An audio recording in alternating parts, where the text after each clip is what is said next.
Ammonia வாயு கசிவு காரணமாக உயிரிழந்தோர் எண்ணிக்கை 12ஆக உயர்ந்திருப்பதாக தகவல்கள் என்பது வெளியாகி இருக்கிறது. அரசு ராஜீவ்காந்தி மருத்துவமனையில பிற்பகல் 1:30 மணி அளவுல சிகிச்சை பெற்று வந்த மேலும் ஒரு நபர் உயிரிழந்ததன் மூலமாக உயிரிழப்பு எண்ணிக்கை 12ஆக உயர்ந்திருக்கிறது. உயிரிழந்தவர்கள்ல குறிப்பாக ஒடிசா மாநிலத்தை சேர்ந்த தொழிலாளர்கள் 8 பேர், 10 பேர் எனவும் 2 பேர் மேற்கு வங்க மாநிலத்தை சேர்ந்தவர்கள் எனவும் அறிய முடிகிறது.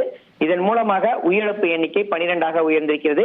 தற்போது வேல்ஸ் மருத்துவமனையில 29 தொழிலாளர்களும், வெங்கடேஸ்வரா மருத்துவமனையில 18 தொழிலாளர்களும், அரசு ராஜீவ்காந்தி மருத்துவமனையில 9 தொழிலாளர்களும், அரசு ஸ்டான்லி மருத்துவமனையில 10 தொழிலாளர்களும் சிகிச்சை பெற்று வருவதாக தகவல்கள் வெளியிடப்பட்டிருக்கிறது. ஸ்டான்லி மருத்துவமனையில தமிழ்நாட்டைச் சேர்ந்த 6 நபர்கள் தொடர்ச்சியாக சிகிச்சை பெற்று வருவதாக அறிவிப்பானது வெளியிடப்பட்டிருக்கிறது.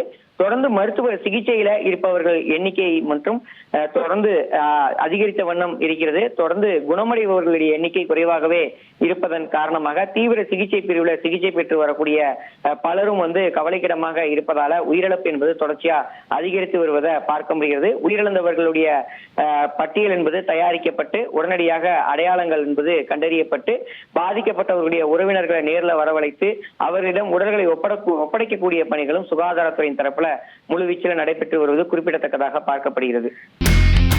இனி செல்லும் இடமெல்லாம் செய்தி. தந்தை டிவியின் வாட்ஸ்அப் சேனலை ஃபாலோ பண்ணினா செல்ல இருக்கும் இடமெல்லாம் செய்தி.